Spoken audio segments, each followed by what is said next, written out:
While there is hope that sugarcane growers will eventually get paid, the plight of wheat, oat and mango farmers in Uttar Pradesh is unpalatable. Living on perhaps the most fertile stretch of the country, majority of UP's population is dependent on agriculture for sustenance. Their hope of a good yield has been washed away by unseasonal rainfall and hailstorms. According to rough estimates, almost 50 to 70% of the crop has been destroyed by vagaries of nature. 103 farmers are reported to have committed suicide. Despite assurances from the government, there seems to be no respite in sight. चने बोए हमने, एक दाल में भी वो नहीं आया, उसमें फल नहीं, टाट नहीं बनी। मसूर बोई, मसूर भी खाली चली गई। बंगा बोई बस 20 किलो 25 किलो 30 किलो बीघे की बंगा कुल पैदावार हुई है, यानी सब फसल बर्बाद ही हो गई। अब कहते दाना पतला भी है, काला भी पड़ गया। इसे ना खाने के मतलब का है, ना इसे जानवर खा पाएंगे। ये रहा काला पड़ रहा है और भूसा तो सारा खराब भी हो गया। कई की बार जानवर भी सही अदल बदल हमें करनी पड़ रही है इसकी। और सरकार से बार बार एसडीएम को भी, डीएम को भी, तमाम अधिकारियों को हमने दिखाकर निरीक्षण भी कराया गाँवों में ले जाकर, आसपास के 20-30 गाँवों में। कोई इसका मुआवजा देने के लिए तैयार नहीं है। पर ये गेहूं का ये हाल किस वजह से हुआ? बारिश की वजह से हुआ। अब की बार जो है बारिश जनवरी के महीने से ही बार बार जो बारिश होती रही है, और मिलें जो है हमारे यहाँ लेट चली हैं। दिसंबर में मिल चली हैं, नवंबर के लास्ट में तो गन्ना लेट गिरा, तो जनवरी में गेहूं बुआ। उसके तुरंत बाद ही बारिश शुरू हो गई। फिर फरवरी में बारिश हुई 2 बार, फिर मार्च में हुई, अप्रैल में भी बारिश हुई जब कटान चल रहा था। तो उसकी वजह से तमाम फसल जो है वो खराब हो गई कट के और डैमेज हो गया। तो अब इसका क्या निवारण है, क्या सोल्यूशन? इसका जो है मुआवजा दिया जाए, जिससे नया गेहूं खरीद कर अपना गुजारा करें। पर कितनी फसल खराब हो गई? सारी फसल खराब हो गई? ज्यादातर जो 70% फसल खराब हो गई। टोटली जो अच्छी फसल होती थी हमारी गेहूं की जो है, उसमें लगभग एक कच्चे बीघे में जो 1000 स्क्वायर गज के करीब होता है, उसमें लगभग 9 मन के करीब गेहूं हमारा निकलता था, जिसमें 1 मन काटने वाला लेता है, 1 मन ट्रैक्टर वाला लेता है, और जो हमारा खर्चा आता है 4000 खर्चा आता है। तो टोटल मिलके ही जब वो 50% भी डैमेज होगा तो वो वही हमें जो बचता है 1-2 मन, वही अब की बार खराब हो गया। सरकार इसमें कोई मुआवजा देने के लिए तैयार नहीं है किसी भी कीमत पे। कई बार निरीक्षण करा लिया, ज्ञापन भी दे लिए किसानों ने इकट्ठे हो गए, तो अधिकारी सुनने के लिए तैयार नहीं है। पता नहीं लखनऊ से उनके पास क्या निर्देशन है या केंद्र सरकार के क्या निर्देशन है। अब जब तक 80% किसानों का खराब नहीं होगा तब तक मुआवजा नहीं मिलेगा, या उनके पटवारी आए हैं। इस तरह के भी उदाहरण है। भदोला गांव के भी हम किसानों को लेकर गए थे और किसान मर चुके, उनके नाम के चेक बना दिए। जिनका फसल गेहूं बुई नहीं थी उनके नाम के चेक बना दिए।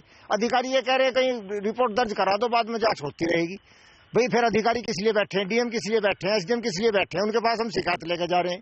वे कह रहे हैं एप्लीकेशन, एक काउंटर हमने खोल दिया, उस एप्लीकेशन दे दीजिए, बाद में जांच होती रहेगी। फसल खत्म हो चुकी है और वो कह रहे हैं बाद में जांच होती रहेगी। तो सरकार की एक और स्कीम है Mahatma Gandhi rural employment guarantee act, जिसके अंतर्गत 100 दिन का जो एम्प्लॉयमेंट है वो सभी को सरकार दे रही है। तो आप लोग उसका फायदा क्यों? किसानों को कोई आज तक कभी भी किसी भी किसान को उसके बदले में काम नहीं दिया जा रहा। किसान अपने खेत में काम कर रहा है, हमें तो हमारे खेत में मजदूरी कर रहे हैं, हमें तो उसी मजदूरी को दिवा देंगे, तो उसी में हमें कोई नुकसान नहीं है। हम इस बात पे भी कंडीशन पर तैयार हैं कि टोटल खर्चा हम करेंगे, मजदूरी हम करेंगे, काम भी हम करेंगे, फसल भी बोवेंगे, बीज भी गेर बोवेंगे, खाद भी डाल लेंगे, और पूरी फसल सरकार ले जाओ। हमारी घरवाली को हमें मजदूरी दे दो, पूरे साल की हमें मजदूरी दे दो। हम मजदूरी पे भी तैयार है। सारी फसल सरकार ले जाओ काट के, चाहे केंद्र सरकार ले जाओ चाहे प्रदेश सरकार ले जाओ।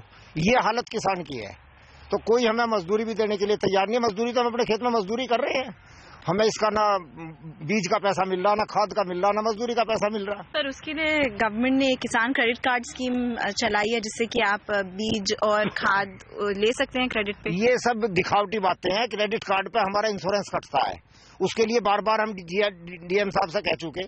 फसल का इंश्योरेंस है, वो कहते हैं पूरे ब्लॉक के जो 50-100 गाँव हैं, पूरे गाँव की फसल अगर जलेगी, आग लगेगी तो आपको मुआवजा मिलेगा, या पूरे आसपास के 100 गांवों की फसल नष्ट होगी पूरे ब्लॉक की तो आपको मुआवजा मिलेगा।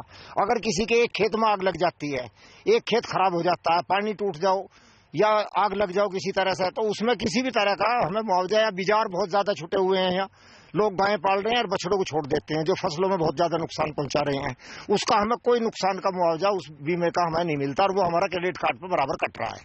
पर जैसे ये खराब हो गई है फसल, तो ये इंश्योरेंस में कवर नहीं होती, आपके इसका मुआवजा नहीं ले सकते? उनका ये कहना है कि पूरे ब्लॉक की फसल खराब होंगी। अगर ब्लॉक में 50 गांव है, 60 गांव है, पूरे 60 गांवों की टोटल 100% फसल खराब होगी, तब आपको बीमा मिलेगा। तो सभी का नुकसान हुआ होगा, सिर्फ आप मान रहे ना। वो तो जब वैसे सरकार रिपोर्ट कौन देगा बेटे? आपकी रिपोर्ट नहीं चलेगी ना, हमारी रिपोर्ट चलेगी। हम तो कह रहे हैं, हम तो रो रहे हैं, आपको भी दिखा रहे हैं। Both the state and the central governments were quick to dole out compensation packages soon after reports of crop destruction began to pour in. The Uttar Pradesh government has fixed a compensation amount of 750 rupees per hectare. Additionally, the central government has allocated 506 crore rupees to the state for disaster relief. However, farmers in the villages visited by CNBC TV18 claim that most of them have not received a single penny. यहाँ पटवारी गांवों में अभी तक ये निरीक्षण करने के लिए नहीं आया है कि इस गांव में किस कृषक की कितनी फसल नष्ट होगी। पानी के भरने से, ओलावृष्टि से कोई भी आज तक आया नहीं है। मेरा गांव जिला गाजियाबाद में पड़ता, गांव पेंगा पड़ता है। वहाँ कई कृषकों के खेत जल भराव के कारण गेहूं ऐसे ही खड़ा सूख गया। अब वो किसान ने काट लिया। 8-8 रुपए के चेक दे रहे हैं। किसान आत्महत्या जो कर रहा है वो बहुत बड़ी मुश्किल से कर रहा है। देवी आपदा जो आई थी, इसमें जो धन बंटवारे हैं, उसमें हमारा कहना ये है कि हर किसान ने केसीसी कार्ड होता है, किसान लोन कार्ड होता है, वो जो बीज खाद के लिए होता है, क्रेडिट कार्ड। तो उसके लिए अगर किसान के सीधा खाते 95% हर किसान ने वो ले रखा है, क्रेडिट कार्ड का लोन ले रखा है, वो सीधा जो है उनका जो ब्याज माफ की बात है, वो 95% जो किसान के पास है वो उसे माफ कर दे, तो कोई जरूरत ही नहीं है सर्वे कराने की। Farmers also allege that government relief effort is plagued with corruption. एक बात तो बताओ, अब ये पैसा दिया गेहूं का, ये कर्मचारी को दे दिया, सब खा रहे हैं। नहीं, किसान को डायरेक्ट पैसा जो करो, लोन माफ करो, कोऑपरेटिव का करो, कुछ बिल माफ करो चल के। अब ये तो डीएम ये सभी खा जाएंगे इस पैसे को, कहाँ आएगा किसान लोग? The situation is even worse for mango farmers. Over 30% of the mango crop has been destroyed in the state, but mango growers are not covered by the compensation schemes announced by the central and state governments. According to ASSOCHAM, mango production in UP has declined by 2% year-on-year from about 44 lakh tons in 2012-13 to 43 lakh tons in 2013-14, while it has increased across India by 2.4% during the same period. While domestic prices have already doubled, the Mango Growers Association of India expects an impact on exports as well. To make matters worse, infrastructural support from the government also seems to be lacking. अब तो नुकसान ही होता रहा जी, कुछ रहा ही नहीं आम में, तो सब नुकसान ही हो गया। बारिश की वजह से भी हो रहा जी, और दवाइयों की वजह से भी हो रहा। दवाई भी नकली आ रही है, कोई सरकारी दुकान ही नहीं दवाई की यहाँ। The impact of unseasonal rain is also spilling over from the farmers to others, including fertilizer distributors.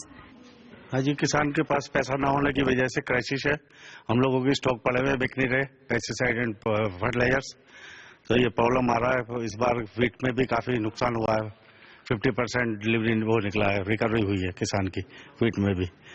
अभी शुगर का भी पेमेंट नहीं मिला है किसान को, शुगर फैक्ट्री से, तो किसान के पास पैसा न होने की वजह से सब क्राइसिस चल रहा है। Unlike wheat and mango growers, potato farmers are facing a problem of plenty in Uttar Pradesh, and prices in the domestic market have already crashed. This situation, however, has worked to the advantage of cold storage warehouses, which are doing brisk business thanks to the bumper crop. इस बार जो है ज्यादा बारिश होने की वजह से आलू का उत्पादन 5% कम हुआ, लेकिन चूंकि उत्पादन ज्यादा था इसलिए रेट इसके नीचे चले गए गलने के बावजूद भी। जरूरत इस बात की है कि देश के अंदर आलू की कोई पॉलिसी बने रेट की, जिससे किसानों को उतार चढ़ाव से बचाया जा सके, भाव के उतार चढ़ाव से। In a country like India, where almost 70% of the population is dependent upon agriculture for sustenance, this year's unseasonal rains must act as a wake-up call for the government and farmers. Let this serve as a lesson to find a solution to the age-old problem of dependence of Indian agriculture on the vagaries of nature.